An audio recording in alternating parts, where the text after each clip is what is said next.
Pundido na naman ang ilaw namin sa CR. Hay, naku po. Parang last 2 weeks ko pa lang ito nabili. Ano ba yan? Bakit naman pundido? Kaya ayan, nakisuyo na lang ako dito sa Poging Indiano na ikabit ang aking ilaw dito sa CR. Kaya ayan.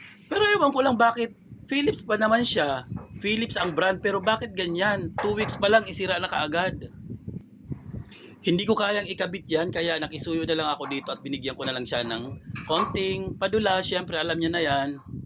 Hirap na hirap si Batang Indiano magkabit ng ilaw. Kaya pala hindi pala siya match kasi mayroong ilaw na dalawa. Yung isa may fuse or may starter, yung isa wala at saka LED. Kaya yung pinabalik ko at kinuha niya yung LED.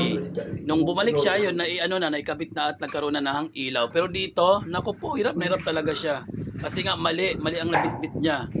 Or I can open. I will open. Try. No? What's the problem? Why it's not working? It's open, huh? Just move little like that. Just roll.